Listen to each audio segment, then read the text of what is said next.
What's going on? What's going on, film fam? Welcome to another episode of Let the Film Speak. I am one of your hosts, Chop.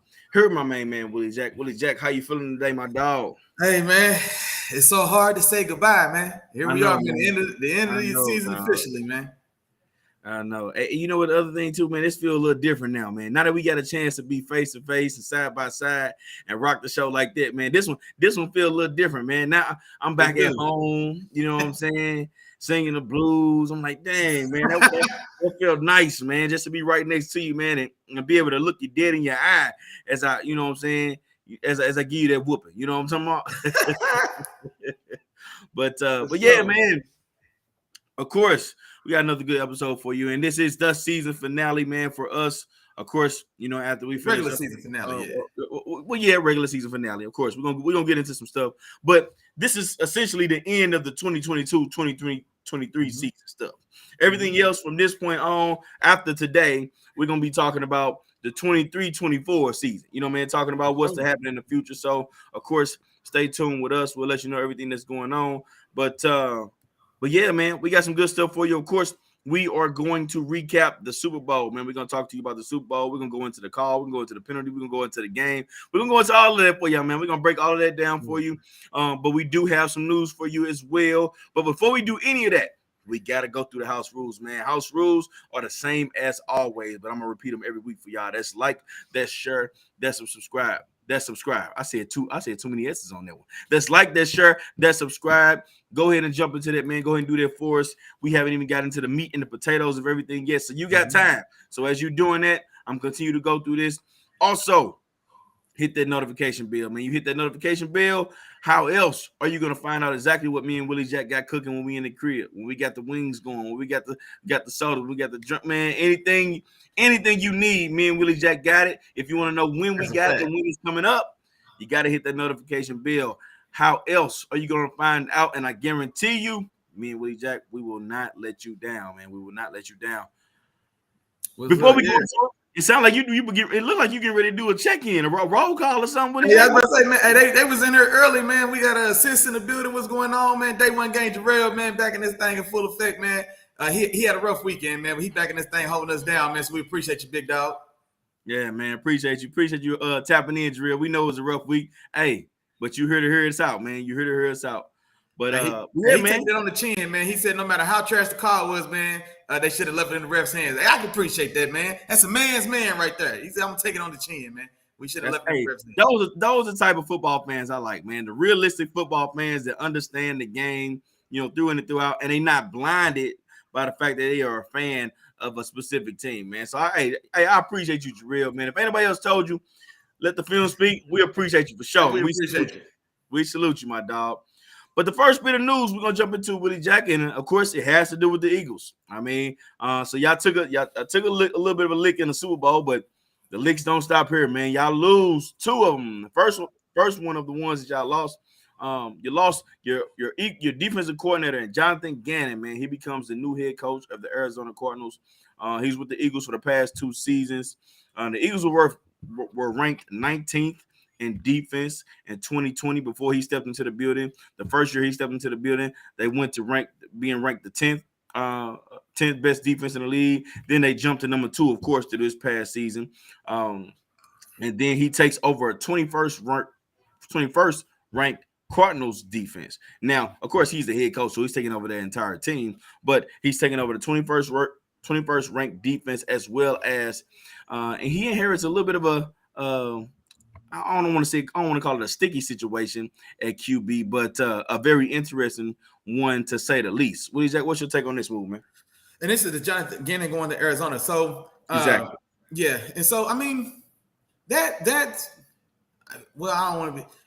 Oh yeah, that dumpster fire over there, man, because they've got a lot of problems over there. So your supremely talented diva quarterback, he's out for the foreseeable future. So he'll be healthy enough to play. Anticipate maybe like the last quarter of the season or so. So essentially, it can be looked at good and bad. So it's already a bad roster and a bad, terrible cap situation, and etc. And so with Kyler Murray being out this year, it should buy you a little bit of credit this year as far as a throwaway year. essentially. I mean, nobody wants to say those type of things, but essentially the expectations for this first year, even with Kyler, what shouldn't have been too high anyway. And now with Kyler being out of there, I don't know what exactly could go wrong this year that you would really hold it against the coach. And so this first year, if they're smart, which I anticipate they'll do, it's going to be all about just cleaning up that roster. So D Hop should be on the move. Nobody expects him to be on that roster come the opening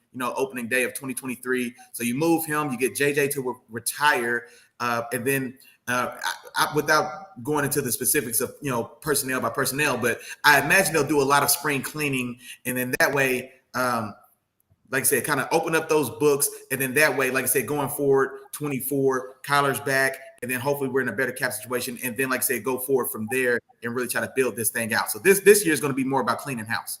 So I read something that they potentially have about 31 players that are scheduled to become unrestricted free agents. So exactly, to more to what you were saying, yeah, they're going to have to clean house. They're going to clean it and have to clean that locker room out, get all the do a little bit of what we saw Steve Wilkes do in his short time as the head coach of the Carolina Panthers. We saw him get rid of some pieces. Now, Christian McCaffrey wasn't a part of that, but they did have to make some changes, getting rid of Robbie Anderson. That was one of those moves. And, just trying to get everything in order. And once he gets everything in order, then he can kind of build off of that. Now, what we do know is he does have a solid NFL quarterback to on his side, but that relationship is going to be very important. We saw the relationship last with him and Cliff Kingsbury, and what Willie Jack like to say, and we all kind of seen it was, it looked like Kyler Murray was more the coach than anybody else.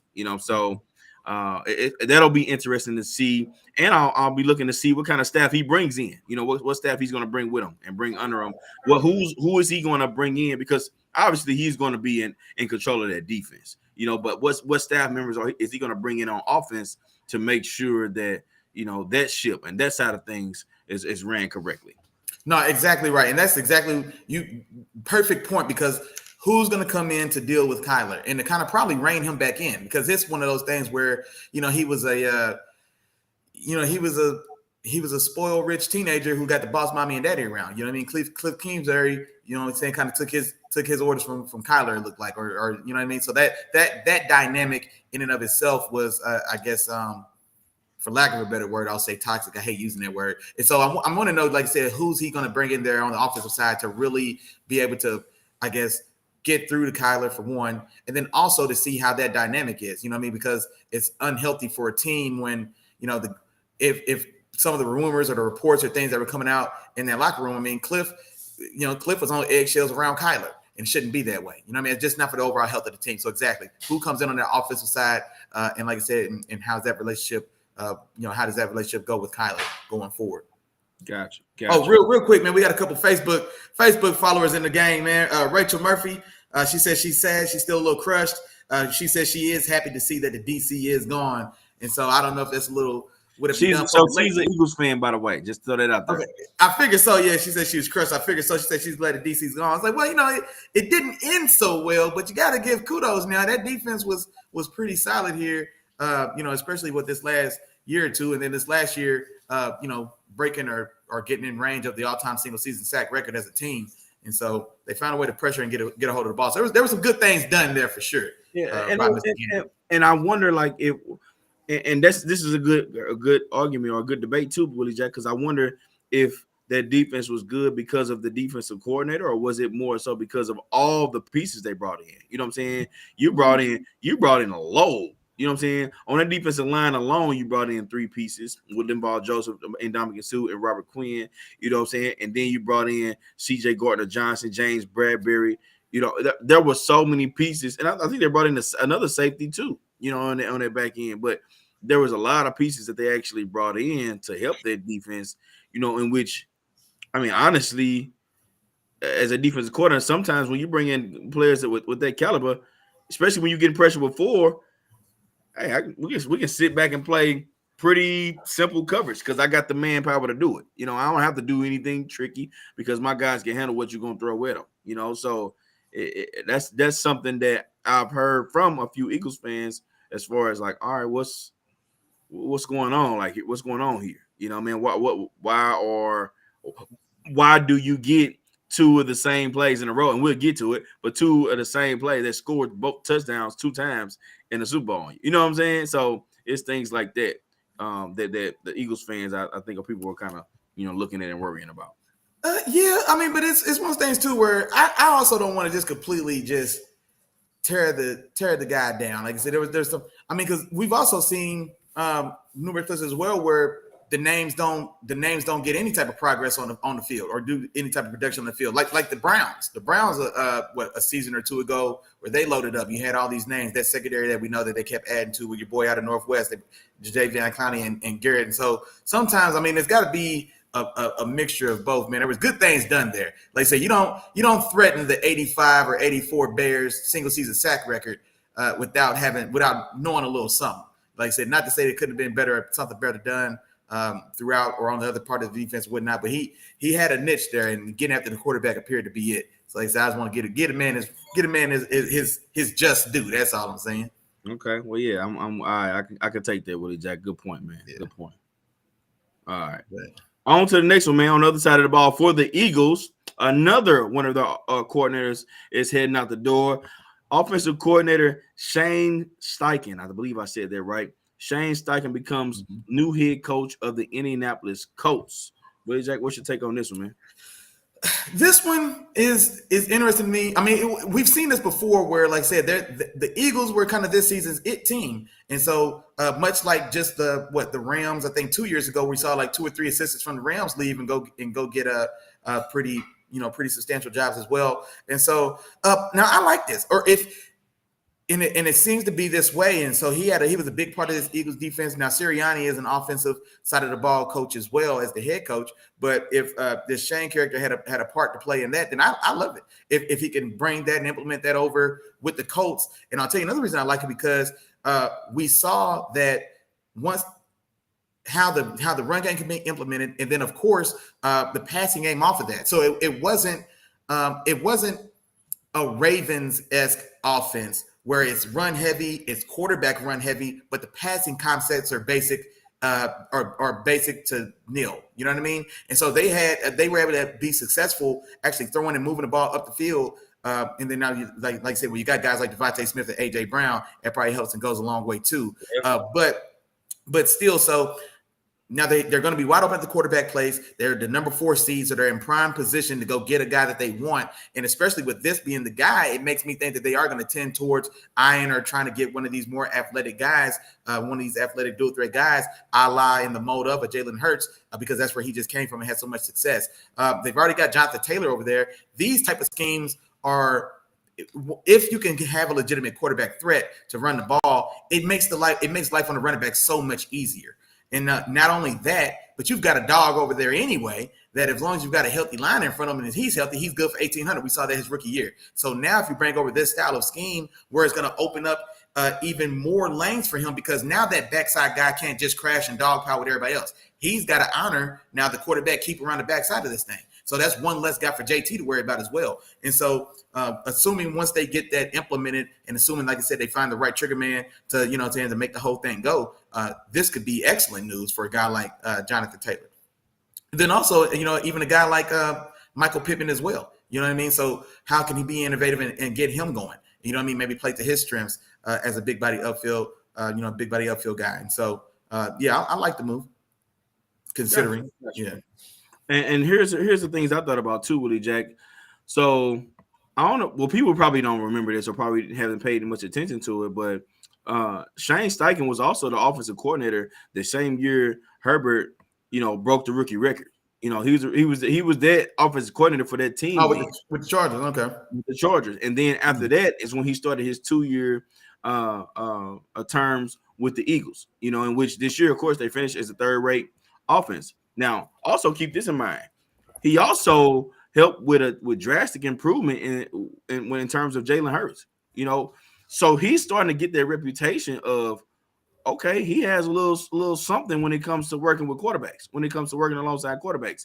And which lets me know, I think, well, obviously that's going to be the plan for the Indianapolis Colts. They want him to be there to be the guy that's going to be hands-on with whoever this new quarterback that comes into the door for the Indianapolis Colts at the number 4 pick. Colts got the number 4 pick. They're probably going to go QB. You know what I'm saying? Go out of the draft. They've been trying to get players that have already been in the league for the past 4 years. So now it's like, all right, we're going to try something new this time. So they get him in there, and I expect them to do a lot of those different things with him and allow him to kind of put his hands on the QB. And it's just like everything you said, with the run game and everything else they have in place, the way he had that offensive line plan, the Indianapolis Colts had a good offensive line before they came into this year. So maybe he gets that offensive line playing back how they was playing before this past season, which it could be an offense that can move the ball a lot. So I kind of like this move as well. I'm with you on that, Willie Jack.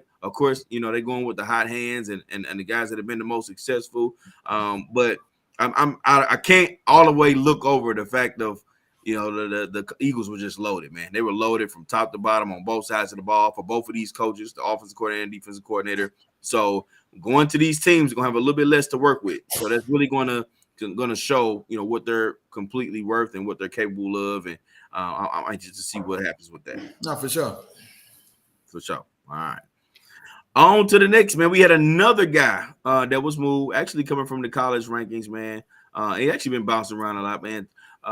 Coach Todd Monken from Georgia becomes the new offensive coordinator for the Baltimore Ravens, man. And just a little bit of history of him, man. He spent 2016 through 2018 as an offensive coordinator of the Tampa Bay Bucks. Of course, back in the days when your boy Winston was a quarterback. But a lot of people probably don't know, man, that offense went from 19th to ranked 3rd, with him as that OC. And then, of course, after that, he spent 1 year with the Browns, and then he was kind of out of the league and went back down to the college ranks and was doing his thing in Georgia. So Todd Monken, man, it's brought in on this Baltimore Ravens offense and hopes to kind of turn this offense around, man. And if I'm him, I'm hoping that he has his number one guy, his weapon, then Lamar Jackson to work with and work some of these things around.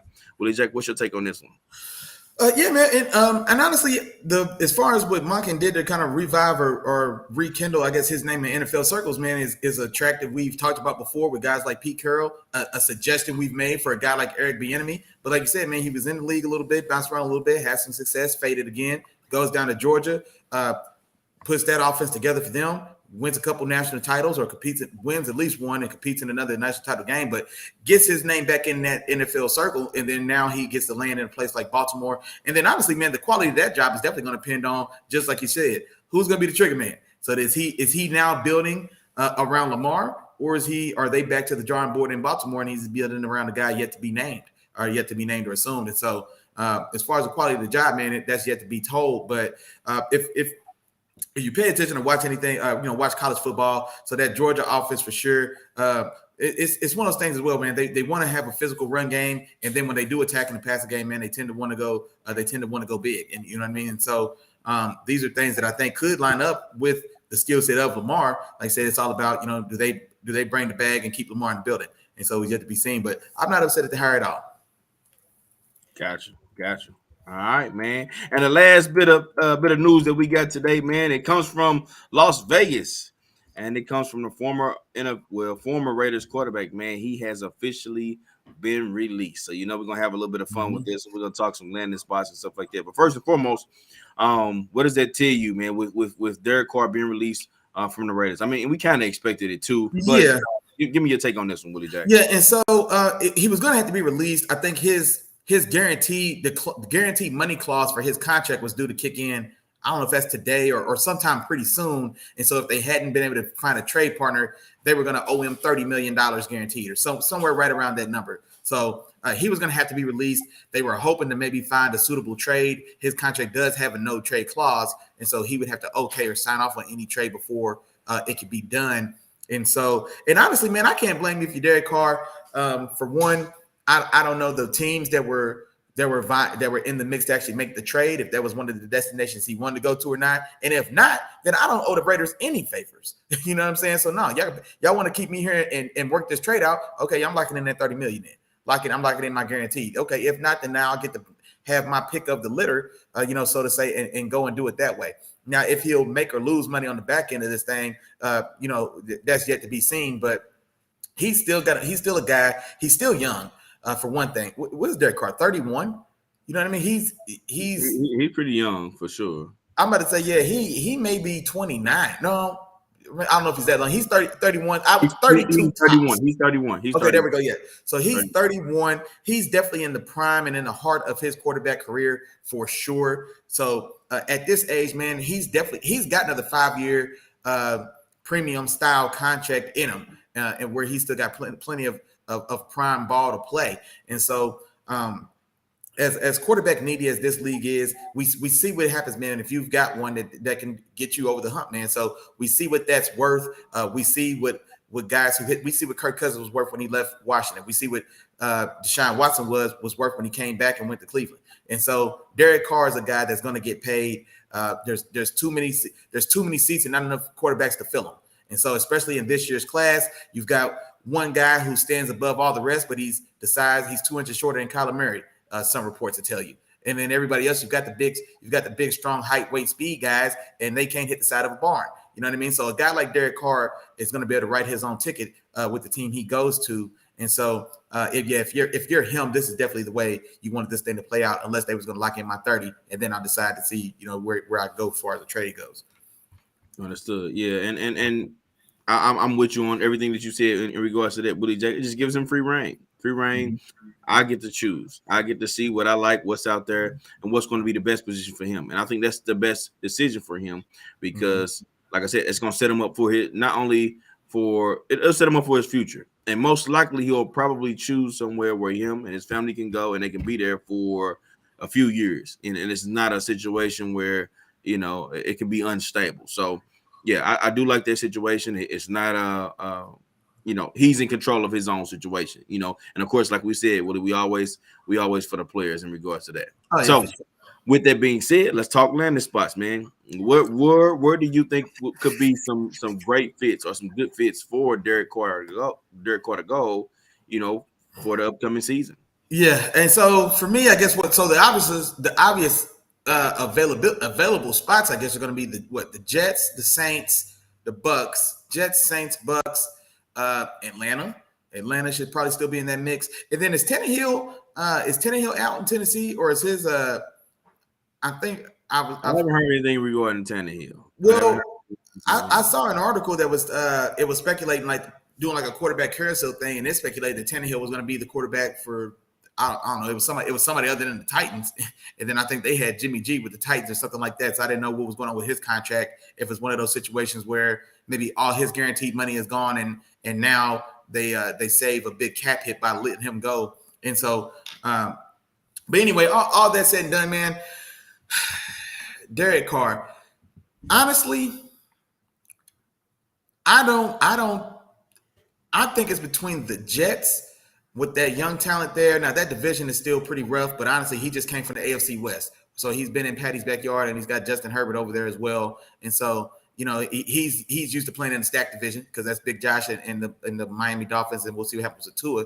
But I don't mind the Jets, man, a team that was a quarterback away, maybe not a quarterback away from a championship per se, but a quarterback away from dragging somebody in the dirt and see if somebody can get dirty and they can climb out and be on and get on top. You know what I mean? So they were right there if they had, like I said, solid quarterback play. Now you've got young talent there. You've got Breece Hall, which is before the injury looked to be a nice young dynamic back ready to take the league by storm. And so you're going to have him come back, hopefully healthy and back on track. You've got Offensive Player of the Year, Garrett Wilson, a guy that's shown in his first year. If you could just find somebody to get him the ball, he can get you buckets. And you know what I mean? So you've got some nice young talent there. You still got Elijah Moore. You've got a nice young nucleus there. Elijah Moore, a guy that could work the in-between and be a nice slick guy underneath receiver, etc. And then you still got the veteran Corey Davis. And so you've got a nice young, tough defense there as well, which is one of the drawbacks for Derek Carr's time with the Raiders is he never really had much help on the other side of the ball. So that defense felt like it was always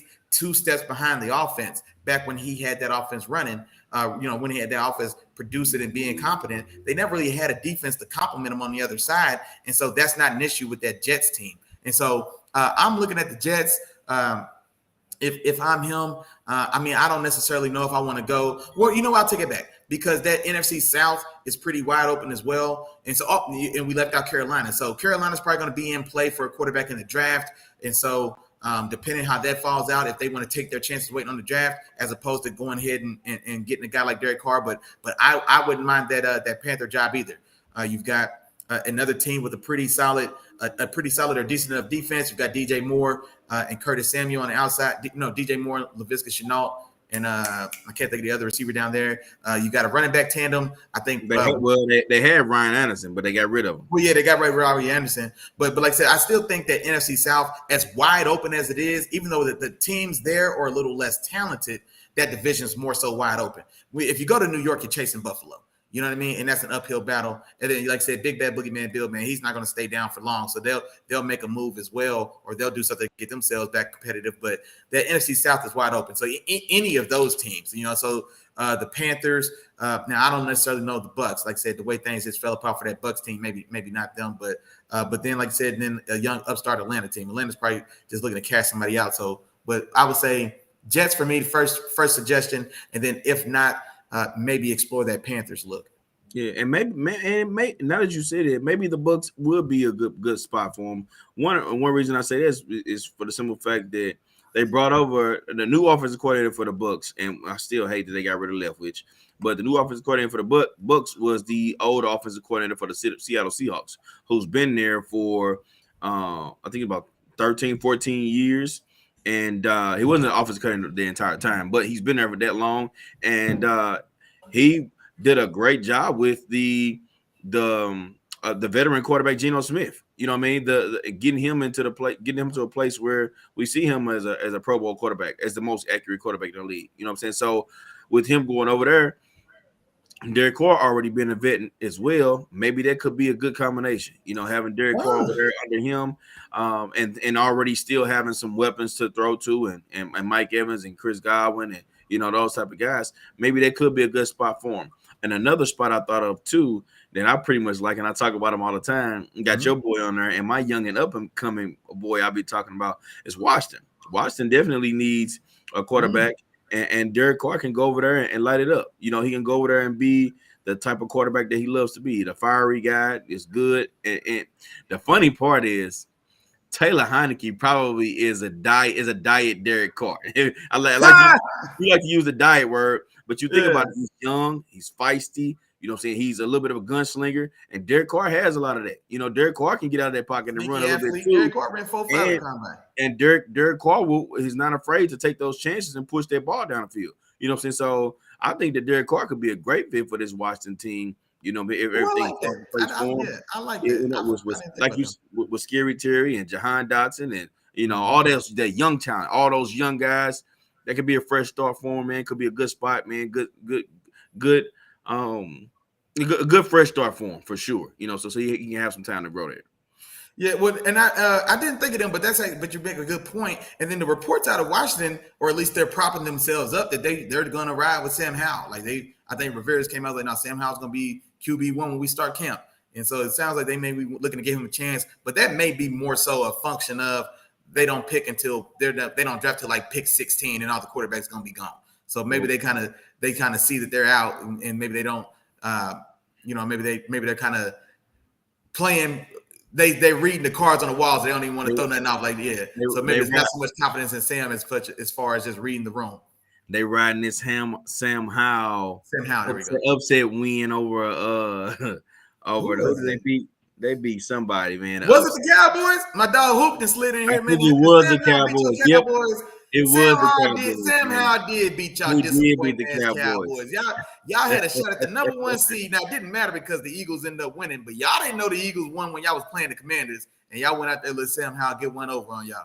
Sam Howell came out there balling on you boys, man. He came out there letting you boys have it. Right. And then Rachel Murphy that came over to the YouTube, we appreciate you, man. She said, Tampa be good. That division would be winnable. Yeah, that NFC South is wide open. And so, no doubt. For sure. All right, Willie Jack, man, that's pretty much all the news that we got today. Did you have any other thing you want to throw in there for us? No, man, I can't think of any more. I guess. Go ahead. Forget it. Since we on the spot, I'm about to put you on the spot, and it's kind of on the spot. I know you already got a list, but we're gonna talk about it now. Me Me and Willie Jack, we got a group, man. We got a group page or our group. We got groups with our partners in it, man. All our partners, we talk, we discuss. So we just had a Super Bowl, first ever Super Bowl with 2 black quarterbacks starting the game. Oh, and one of our partners came in the group and he asked us to rank the top 10 black quarterbacks in NFL history on the spot. You know what I mean? And it caught me off guard at work because I was like, "Ooh, I like this one. I like this one." So I'm gonna make it a little bit easy on it. We ain't gonna give you top 10.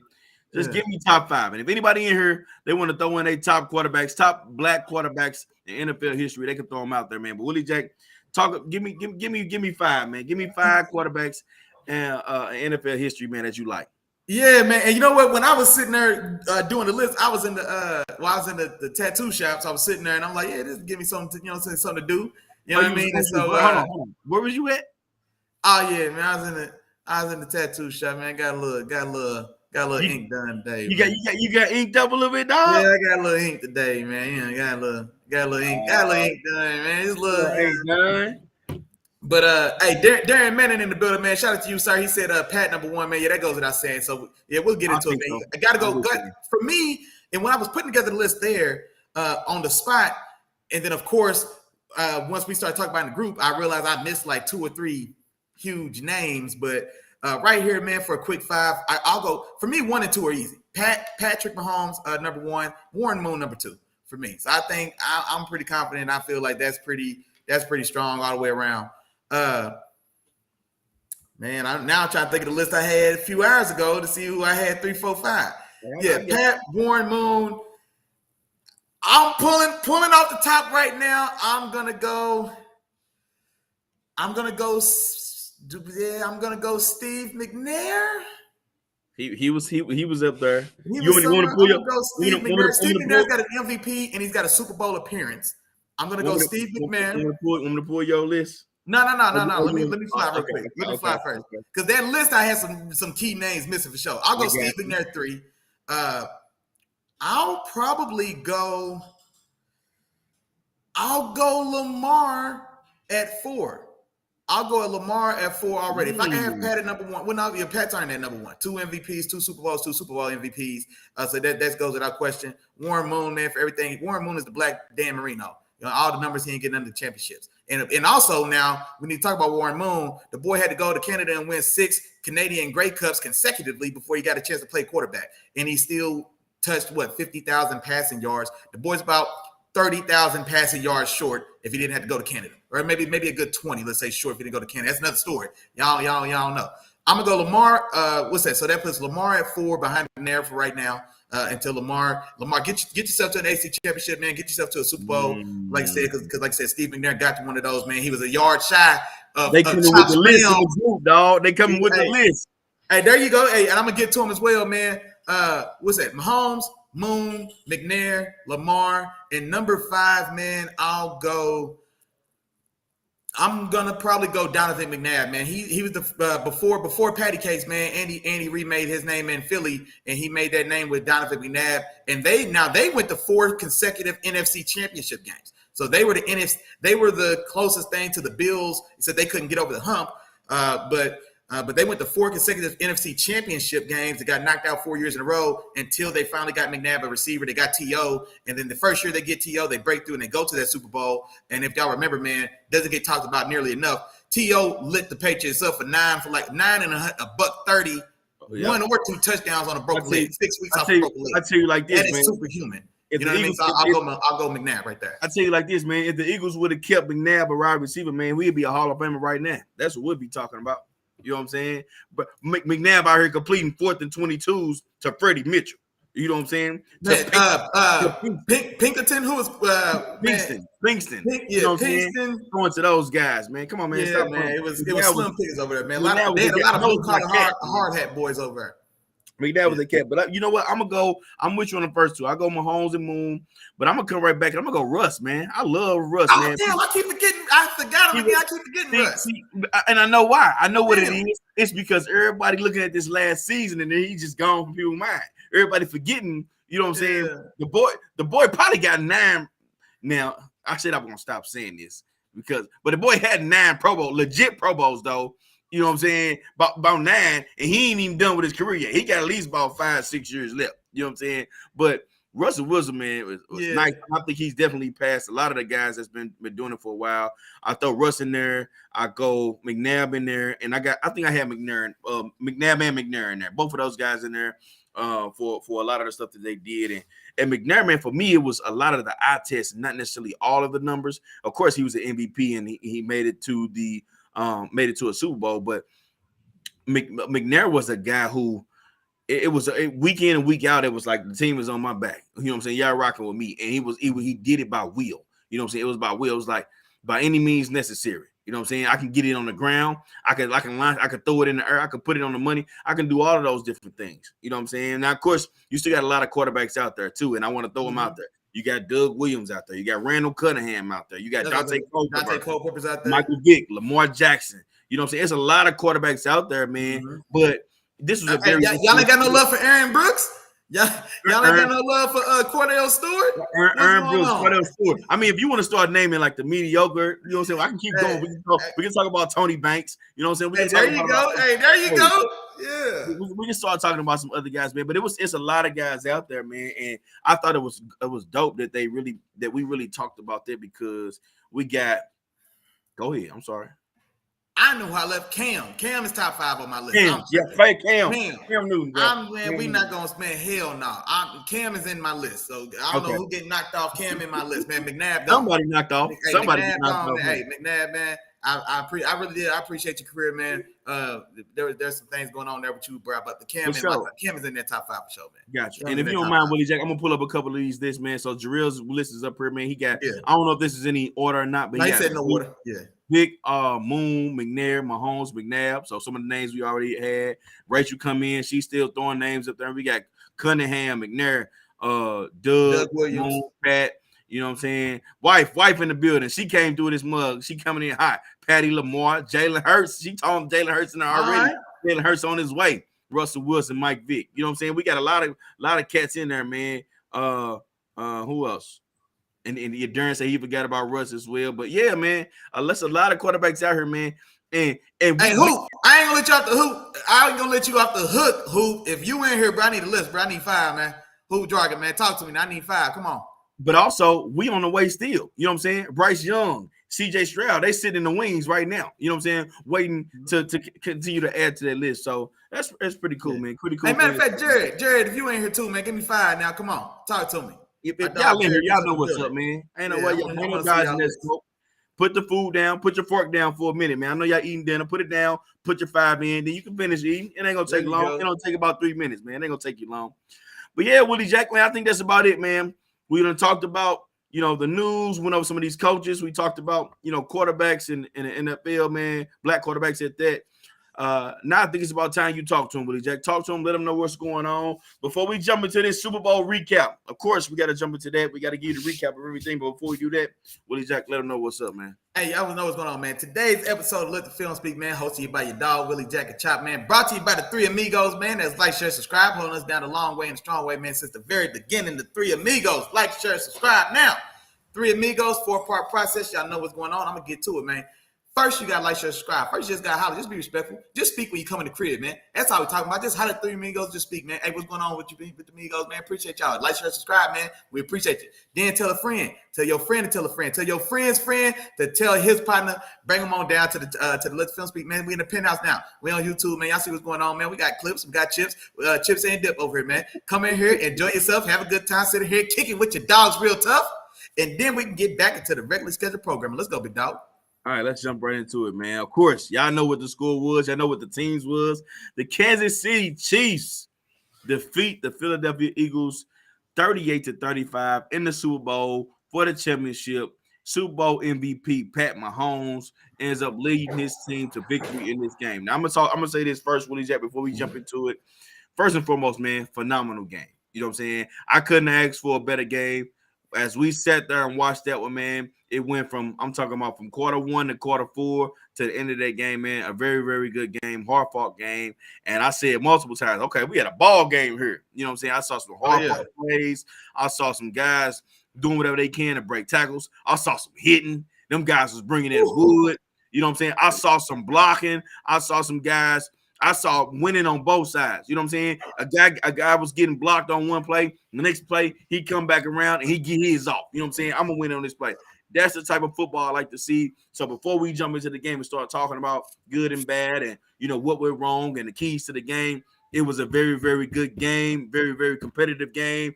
Hats off to the Kansas City Chiefs for bringing home that Super Bowl. Now, let's go ahead and jump into it, Willie Jack.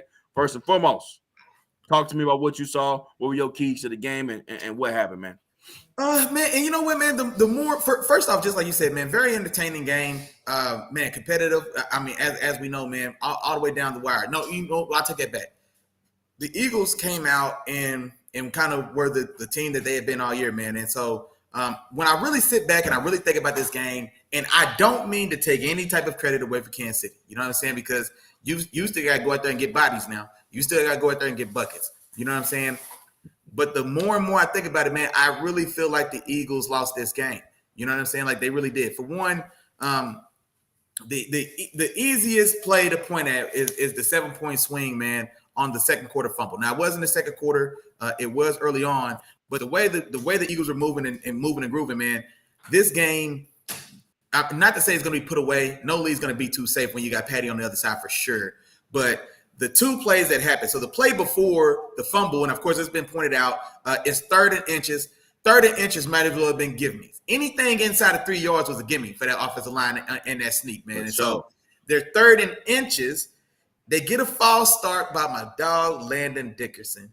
So now it's 3rd and 6, and then Jalen, he fumbles the ball. I mean, like I said, from when I seen it, didn't. I mean, he just fumbled the ball, man. He was trying to go left hand to right. And fumble the ball. Shout out to Mizzou's own, man. MIZ, man, if y'all in the building, man. Mizzou's own Nick Bolton with the scoop and score. Just like that, man. That was classic practice film right there. If anybody ever has to worry about why in the hell we got to do the scoop and score when it's 120 degrees in 2 days, it's for that moment right there. That was textbook scoop and score.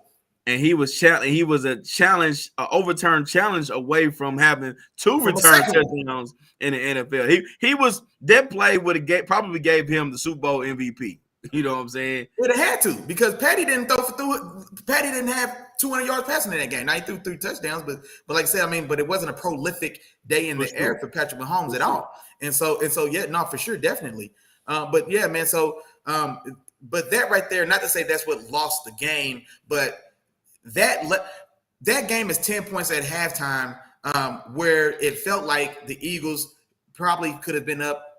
Let's say if they go down, let's say that now it's a lot of assumptions. I don't know if it's a 14-point swing or a 10-point swing or whatever, but they took points off their board potentially, and then they gave 7 to the Chiefs, who until that point, outside the opening drive, hadn't done much else for the rest of that half. And then even then, it's still the Eagles do another point as well. The Eagles get the ball back. I love the play call from Sirianni and the boy Stoichen. Is I'm saying that right? Stoichen and went to the Colts, because the first thing they do after such a gut-wrenching play is put the ball right back at Jalen Hurts' hand. He takes off for 20 yards. And you can see he's running out with the 20, and he high tights it across this time.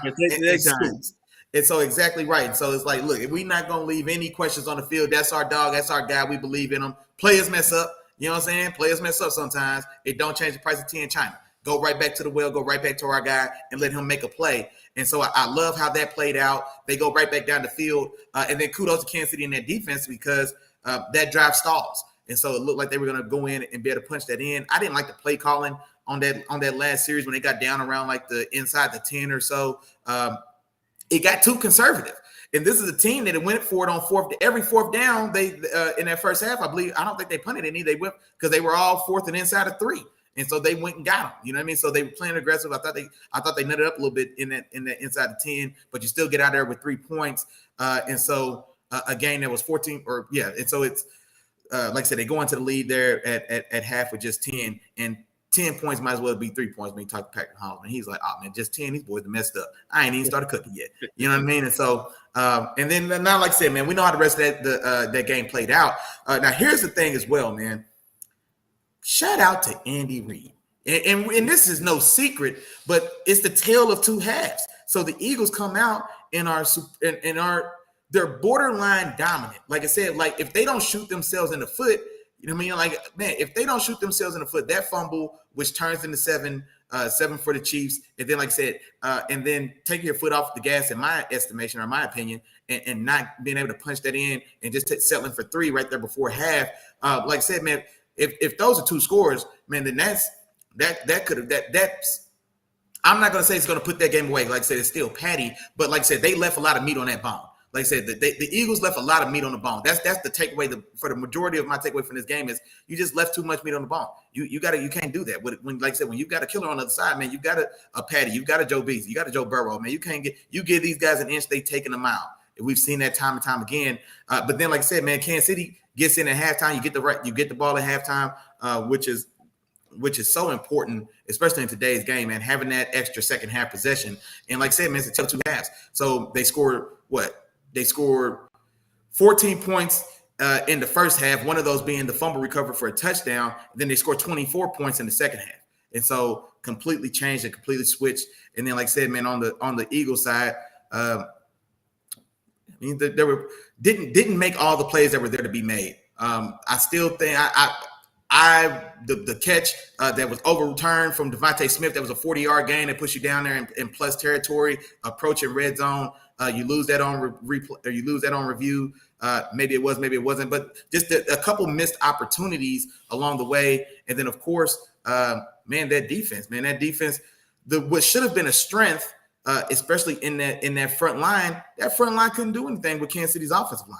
And so on both sides of the ball, on both sides of that spectrum, man, in the run game, Pacheco was able to have success. And in the pass game, they were able to heat Patty up a little bit, but nothing substantial, nothing troublesome. When I saw Patty scramble and run and do his "oh man, where am I going?" run for 30 yards, and couldn't nobody catch him on a bum ankle that's been high sprained for 3 weeks. And so I'm like, oh man, it's trouble. And that's a credit to Patrick Mahomes and a credit to the Chiefs, man, and just them in their championship pedigree.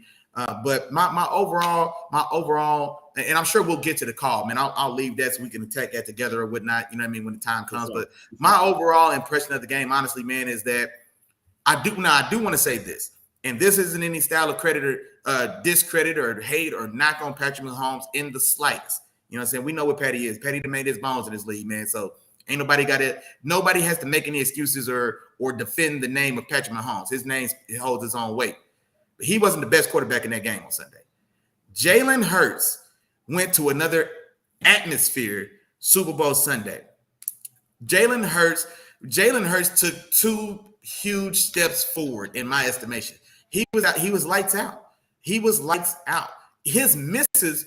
Now, there was probably one throw that stood out to me that I just flat out didn't like, and that was the second deep shot he took to AJ Brown. So the first one, Trent McDuffie loses leverage, loses tracking of the ball. Juan Thornhill is late coming over the top, and AJ Brown does what he does, man. He goes up to the 7-4, left them boys on the 5th, and he comes down with one. The next shot they take, that one was a little forced. Trent McDuffie stays in position. Juan Thornhill does get over there in time and in coverage, and then you almost put A.J. Brown on defense, make sure nobody else comes down with that ball at all. I didn't like that one, but for the most part, he was dialed in. He was throwing dots. That pass to Devontae Smith on that sideline was a dot. There was another one, like a 14-yard, I'm just going to call it an out, deep out, or, deep could be subjective, whatever, out to Dallas Goedert. That was 2 inches past the fingertips of, I don't know if it was Snead or whoever that was. Dot. You know what I mean? I'm talking about laser beams. The boy was throwing laser beams. You know what I mean? And turning them up with his legs. So it's just a phenomenal performance. And I said this in the chat while I was watching the game, or whenever I said that, but I hate that his performance is going to be marred by that fumble because it could have been damn near flawless if not for that. And so a tremendous day for Jalen Hurts. And man, I'm telling you, when these new QB rankings come out, man, when I get to that, y'all know what I like to do, man. He's knocking on the door of some boys. He done knocked some boys full-fledged out their seat. And yeah, man, hoping and assuming or hoping that he continues and maintains this new level that he's shown. Because now that we've seen it, we expecting it. You know what I'm saying? Now we've seen what it could be. And so we ain't letting you go back. No, we ain't letting you go. We're not letting you go back in for 1 second. Now this is what we need going forward and beyond, and then still to continue that. So I want to shout him out for sure. Phenomenal game by Jalen Hurts. For sure, and I agree with a lot of what you said, Willie Jack. Definitely a phenomenal game by Jalen Hurts, man. But even though the numbers weren't flashy, I still think Pat Mahomes played a phenomenal game as well. No, for sure. And I forget what Darren said. I think he said, here's his comment. He said, but experience showed in the second half, and I agree with you. Definitely experience showed.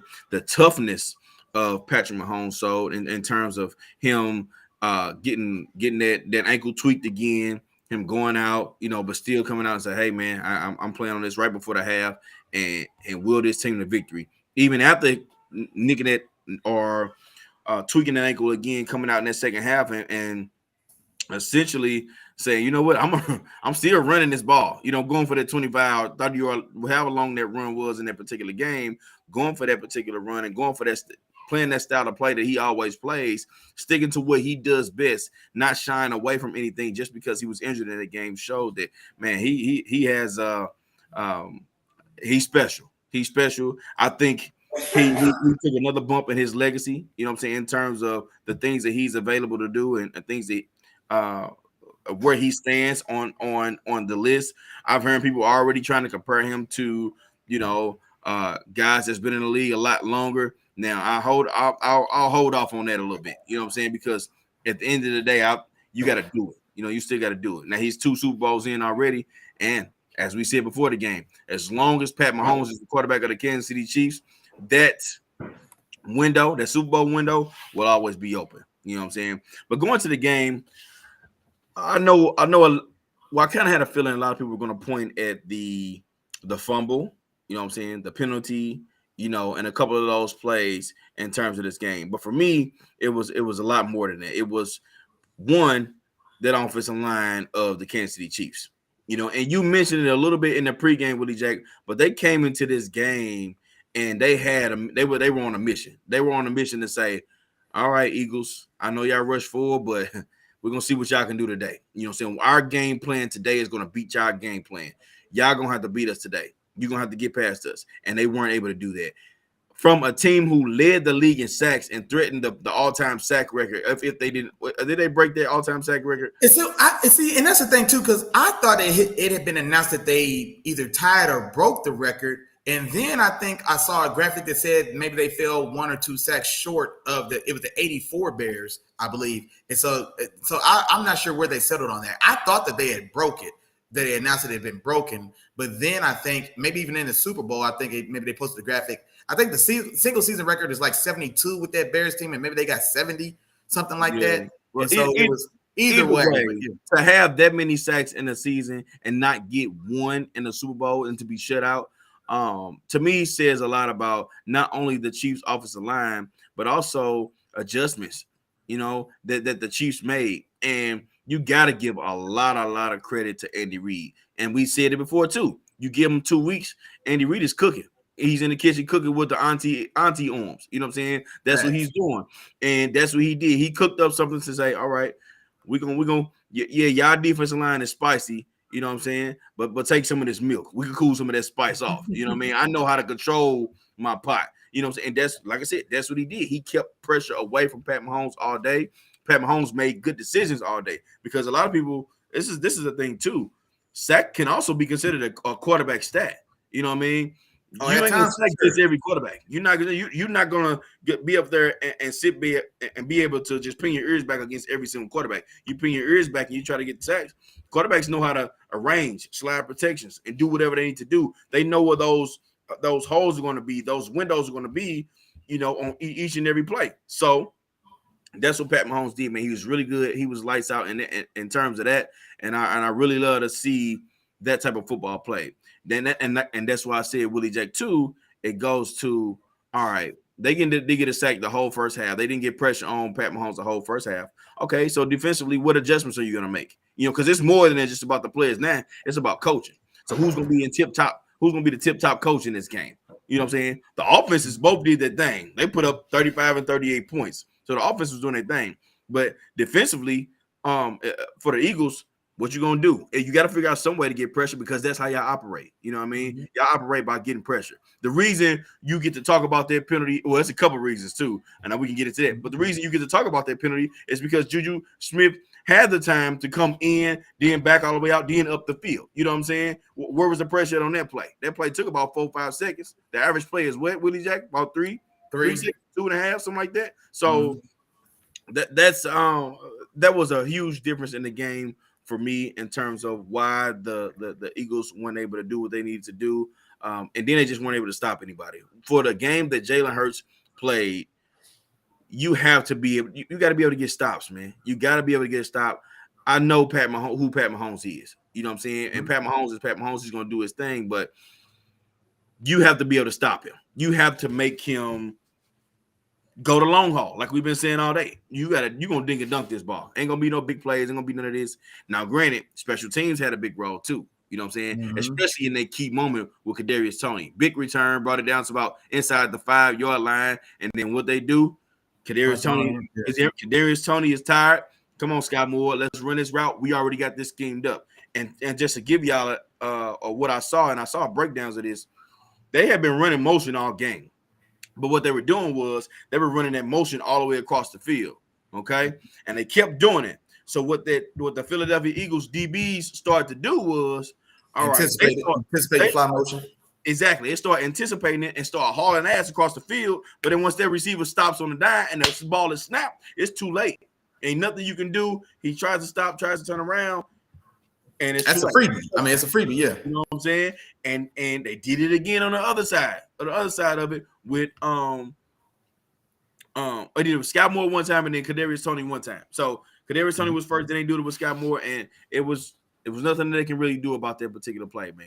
And those were key moments in this specific game. I really like the way that both quarterbacks played, and both of them had command of this game, and both offenses did their thing. Like I said, man, exciting Super Bowl. But to me, those were the specific keys in the game for me. You know what I'm saying? Was the offensive line play and the coaching difference. You know what I'm saying? And those adjustments. Any team can prepare for a team. You know what I'm saying? Once you get to see what they can do, and you can sit down in a room by yourself for a couple weeks. But that second half, what about that? How can you prepare for success at that moment, in the heat of the moment, in the middle of a game? How can you do that? And the Chiefs showed that they can do a little bit better, man. They showed they can do a little bit better, and they came away with a W in this game. No, for sure.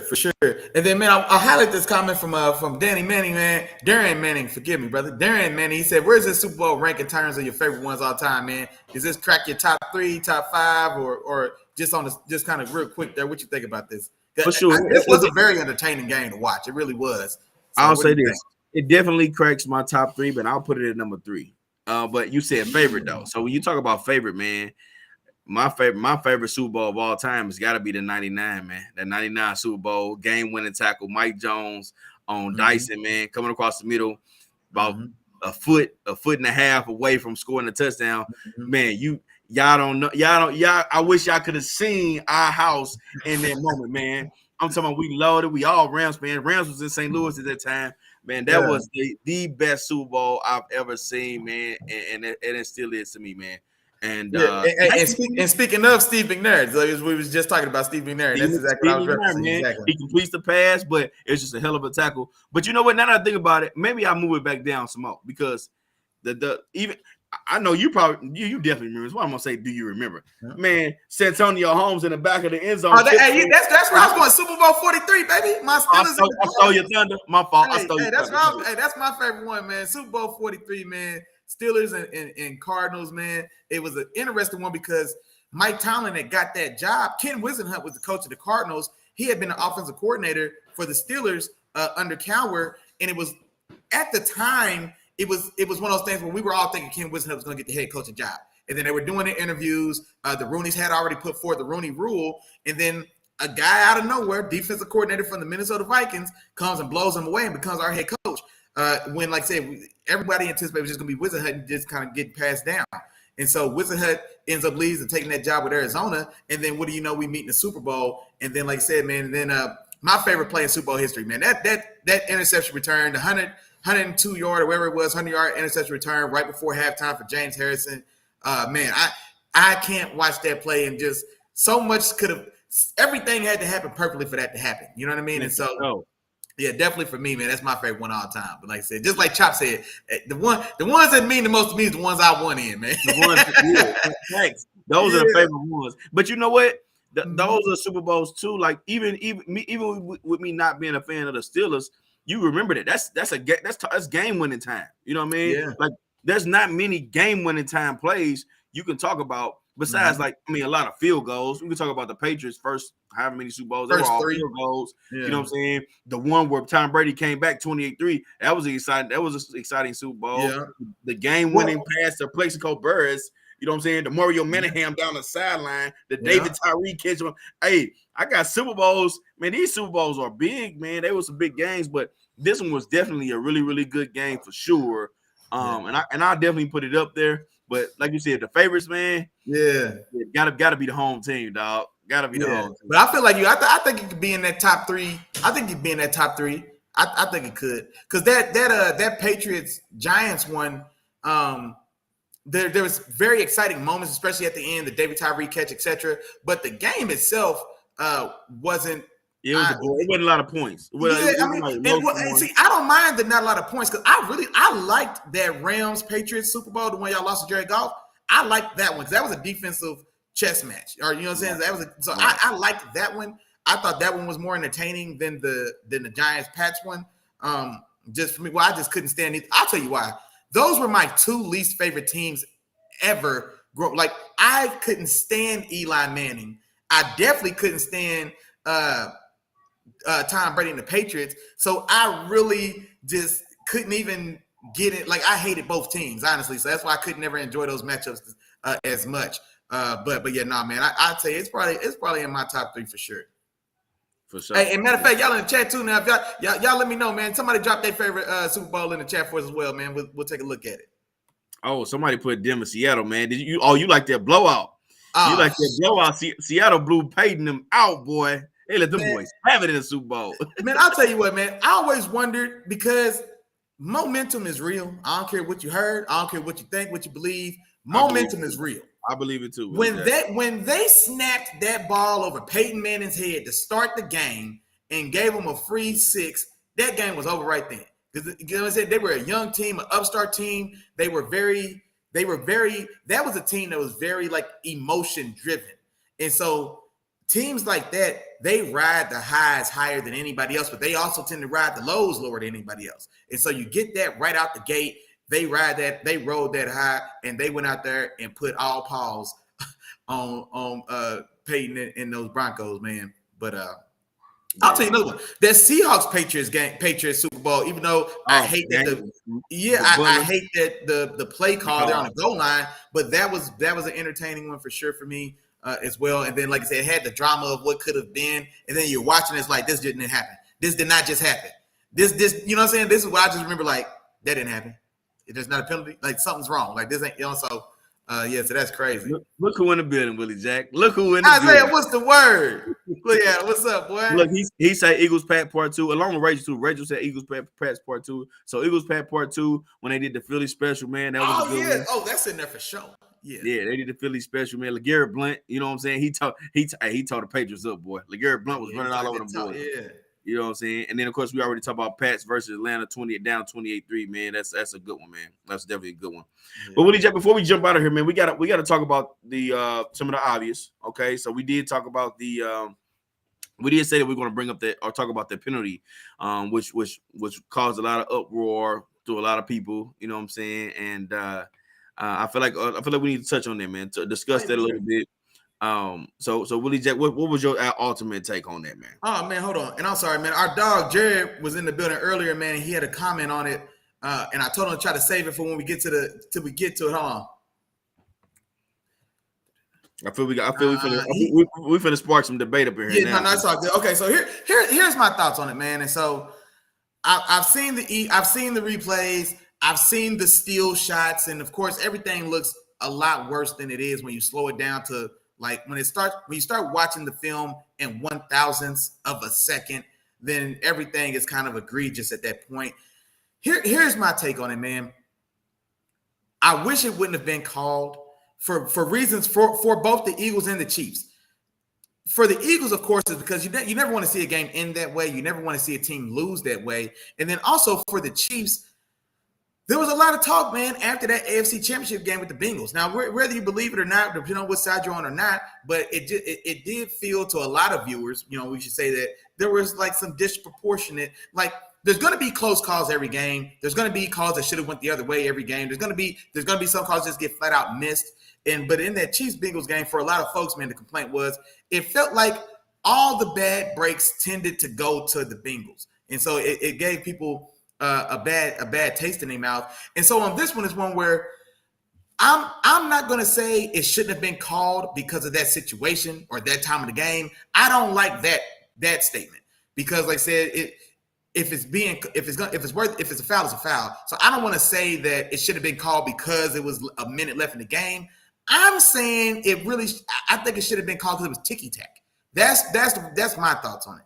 It was more so ticky tack, and those style of ticky tack calls, these are the calls that we see go kind of have 50-50, where these are the ones that aren't always called. And so I think I wish they could have let that play. And like I said, the Chiefs probably still play for that field goal and they still get it. But now Jalen Hurts in the game, they have maybe 50 seconds to work with and not what was like 19 seconds or whatever the case. And so my opinion, especially when you slow it down, the tug becomes more evident when it's like slowed down, then you see a little tug. And so it becomes more evident. And then, of course, like if they see jersey pull, they're going to throw that flag. It's almost it just goes, okay, jersey pull, boom, hold. It should be reflex if you're a professional referee. Jersey pull, boom, go.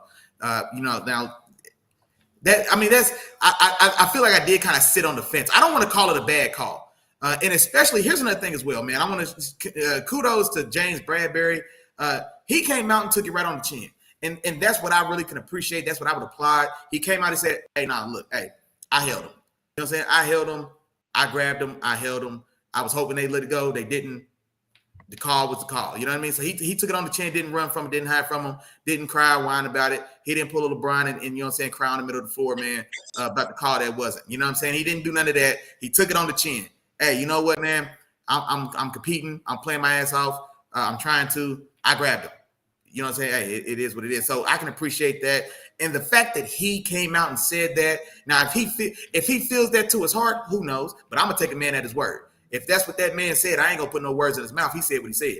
So he said it was a foul, it's a foul, and it got called. And so I'm at peace with it, man, as far as it being called. But I wish it wouldn't have, because like I said, it's a call, but it was weak call. It was a weak call. You know what I mean? It was a little ticky tack of call in my opinion. But that would be my take. Got you. And as far as how I feel about it too, Willie Jack, I'm similar to you, but not all the way agreeing with you. I agree that it was ticky-tack for sure. And I think that that's one of those calls where if it's called earlier in the game, okay, whatever. But for me, man, and this is where I always view sports, I think that it's always going to be a little bit tougher at the end of the game. Like you saw LeBron crying and doing whatever he did, whatever. You know what I'm saying? He got fouled. Yeah, was it clear? Yeah. But what are you supposed to be tougher and finish strong with the basket? Yeah. How many times do we see that? You know, game on the line, you driving to the basket. There's a little extra contact. You know what I mean? Long as it's nothing egregious and nothing like super duper like crazy or impeding, they gonna let you play. On Hail Marys, it's a pass interference on every Hail Mary call. No, that's a fact. Yeah, you know what I'm saying? They give a little jostling. They let a little jostling go. They give you a little bit because they know what's at stake. They want to let the players handle it. Let the players do their thing or whatever they're gonna do. You know what I'm saying? You got to come get it. Now, if it's a full like a jersey tug where the jersey stretched out or whatever, or he really slows them down, makes them fall or whatever, okay, cool, I can see that. But in that moment, it's like that's the part I think that where I think a lot of people are coming from. It's like in that moment, this is game time. You know what I'm saying? It's 3rd and 8. And I actually pulled it up because I wanted to show the play again because I'm gonna break it down from a different angle. Oh, excellent. Yeah, let's look at it. You know what I'm saying? A different angle from a guy that's played DB, a guy that's played corner before too, and I'll talk you to it, and I'll tell you the reason why he even got the penalty in the first place. You know what I'm saying? So give me 1 second. I'm gonna pull this up for everybody so we can talk through it together. I'm gonna talk through it really quick, Willie Jack, and then we can do it like that. You know what I'm saying? So let's just do that. I'm gonna share the sound too so y'all can see, so y'all can hear what's going on. And let's go to it, man. Let's go to it. All right. So first and foremost, let's talk about the situation. Okay. We got, let me hide this because y'all probably can't see it. So we got 3rd and 8. It's fourth quarter, minute 54 left, and it's 3rd and 8. Okay. We got Bradbury up here at the top, and he's guarding Juju, right? He's guarding Juju. Juju's going to come in motion. Okay. And then they're going to snap the ball, right? He's going to come down hard. Okay, you see where he breaks at? He breaks at the line of scrimmage. All right, it's 3rd and 8. You know what I'm saying? It's 3rd and 8. You know there's nobody over the top of you. So as a cornerback, you have to understand and know the situation. When the guy makes a route that short, all you got to do, stay over the top. If he completes that pass, let him complete it. You got a linebacker sitting here in the middle of the field waiting on Juju to come. Also, you're still sitting over the top and probably going to be still sitting outside, so you can come make that tackle. Maybe he gains 1-2 yard. They still got to kick a field goal. You get the ball right back without having to use all of your timeouts. It's about a minute and 48 left on the clock when they kick the field goal. So then you got a lot of time to work with, go down the field and give Jalen Hurts a chance. But instead, he plays it hard. Then you'll see he gets his eyes on the quarterback while he still tries to get his hands on Juju. Juju turns up the field, and then he's out of position. He's doing whatever he can. You know what I'm saying? So I'm going to go to the replay so y'all can see a different angle of this. So you see, he's out of position. He's looking back, and it's too late. Now he's trying to hold him because Juju is already trying to turn upfield before he gets in position. So now he's out of position on this play, and you get what you get. Now go ahead and play it fast motion again for you so you can see it full speed. He's playing tight. He's going hard. Boom, turn upfield, but he's out of position. It's too late. So that's what you get, man. That's what you get on a play where you're not playing it in the correct way and you're not playing in a position that you should be playing in because, you know what I'm saying, you play it too hard, you break too hard on the route in a 3rd and 8 situation. You know what I'm saying? So it's understanding the situation and knowing how to play that. No, and honestly, and I'm glad you. I'm echoing. You good? Yeah, I'm good. Okay, here we go. So, and I'm glad you replayed that, man, because in the moment watching it when I saw those replays, I thought this, but I didn't think of it again until you just saw it. I don't think the first. I think it's that second contact, the second grab with the outside arm as Juju does break up the field. I think that's the one that got him called because I think that first when Juju goes to make, we used to call it a whip or a jerk route, and so when he goes to make the first hard cut in, and Bradbury pounces on it and plays it hard. And then he's physical there. He gets a little grab there. They let that go because now Juju's trying to back out of that. But instead of breaking it back, generally that route it's a hard in and it's a flat back out generally. But it was that, and then it turns to a wheel on the backside how they ran it, which is uncommon. I mean, you just don't see it ran like that often. But anyway, so there's contact there. He got a little grabby there with Juju trying to get back out that break, and then from there he's panicking, and then he gets that second grab as he's trying to chase Juju up the field, and he gets that left outside arm, which is on the sideline, which is going to be on where the ref's looking at, and he does grab him. Now, even that's still not an egregious grab. Like, you don't see Juju shoulder give because he got tugged so hard, but you do see him kind of grab around the waist a little bit there, and I'm saying, and let's say if the referee, if he's watching that whole ordeal, it was probably one of those things where he let you go through that yellow light a little fast. You know what I'm saying? Then you took that second red. So now I got to get you. You know what I'm saying? Because that second grab is like, okay, now, all right, I'll give you the first one. You know what I'm saying? I'll give you the first one. Okay, whatever, boom. And then he gets that second one. He's in a trail position as well. He's obviously trying to make up ground. He gets that left arm out there and kind of – but that's I don't want to – what'd he do? Because I don't think he didn't turn him. I don't know how much of it – I don't know how much he realistically impeded his progress. But at that point, if I'm trying to decide if he impeded him enough or not, well, then that tells me, okay, well, he held him, but how much did he hold? And so, okay, I threw the flag. And so, like I said, I can't be mad at the ref, man. I really can't because I can't put that on the ref. Well, see, the thing is, he's just all over him. That's the thing. He's all over him because he's out of position. You know what I'm saying? He lost position. You never want to be in a position where the receiver is in your chest. You know what I'm saying? You want to keep a little bit of distance so you have time to react and do what you need to do. You know what I'm saying? But That's exactly what happened, man. That's exactly what happened. And what's going on, roommate? What's up with you, dog? Oh, I can see that was happening. But you never want to let a guy get in your chest like that, because once you get out of position, then you, in order to stay in position, let's keep up with Juju Smith and what he's going to do now, because at that point it's almost like freestyle. It's backyard. You know what I'm saying? So it's like, okay, he cut off my route. I can't do this. All right, I'm gonna see what I can do to get open. But when James Bradbury, because he's out of position, he's panicking. Like he panics, he starts to use his hands like, I can't let him get away from me, because he knows he don't have no help over the top. He knows that he could get beat because of what Juju is about to do. You know what I'm saying? He knows he's gonna get beat. So yeah, he's out of position, man. And it's crazy, because I thought about this too, Willie Jack. It's crazy because we all expect referees to be perfect, but we don't hold the players to the same accountability.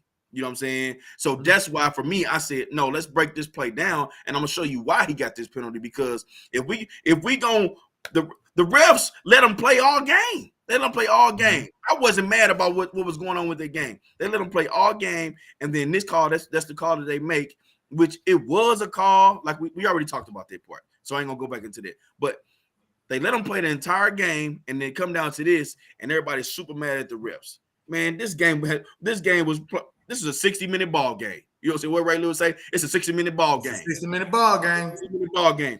There were plays to be made every single play of that game. We watched the Eagles not get not one sack. You know what I'm saying? If you gonna go at the ref, go at y'all defensive line too. You know what I'm saying? Because they didn't have a perfect game.